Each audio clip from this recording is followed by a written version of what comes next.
m'appelle Fabienne David. J'ai été confrontée au don d'organes à travers le cas de mon mari qui s'est trouvé transporté à la Fondation Rothschild après une rupture d'anévrisme depuis Rouen.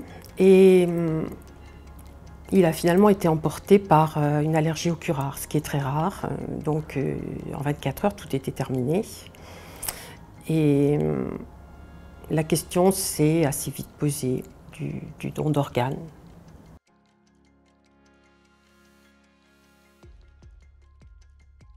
Le don d'organes, c'est un geste de vie.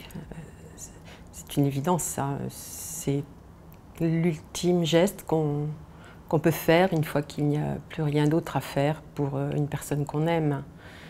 Et c'est comme un passage de relais. Quand on sait le nombre de gens qui attendent un organe, et j'en ai eu dans mon entourage amical, quand on sait que certains n'auront jamais cet organe et quand on sait la joie que représente pour tout le monde la vie qui reprend après une greffe, on ne peut qu'être favorable et être forcément dans l'empathie par rapport à ces gens-là. Donc même s'il s'agit de quelqu'un qu'on aime, dont on n'envisage pas le départ, on ne peut pas rester insensible à ça. Et bien sûr, voilà, c'est un relais qu'on passe, je crois.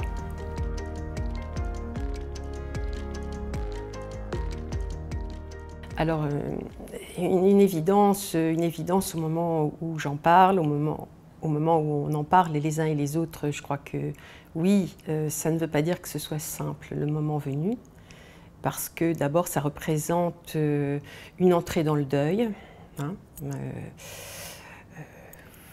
quelqu'un de très cher vient de mourir de la manière la plus brutale qui soit, et vous vous dites c'est fini, il ne reviendra plus.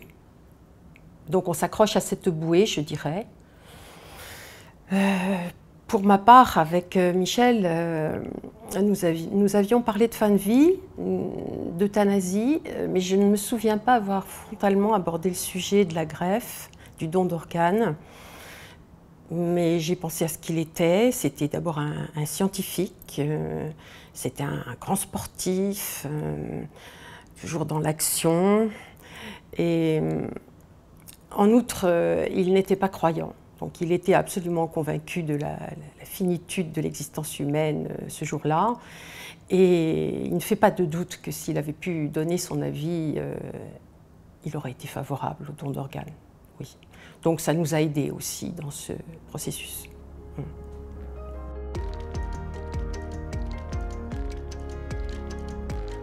Je conseillerais à tout le monde de parler très tranquillement quand tout va bien, du don d'organes, de ne pas porter de jugement d'ailleurs, parce que un de nos enfants n'était pas très favorable pour lui-même un jour où on en avait parlé.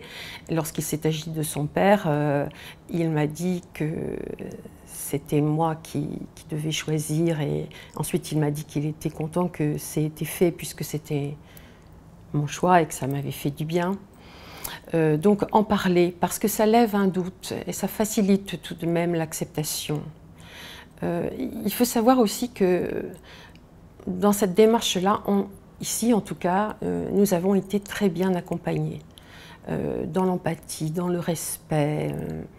On nous a écoutés, on nous a donné des nouvelles, d'abord du prélèvement, ensuite des transplantations quand j'en ai parlé.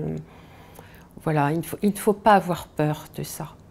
Au contraire, je ne dirais pas que c'est un réconfort, non.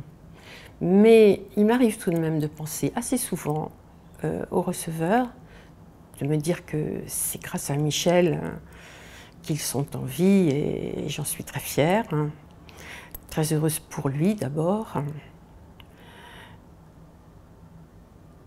C'était comme une petite victoire d'apprendre que les transplantations avaient réussi. Victoire de la vie sans doute.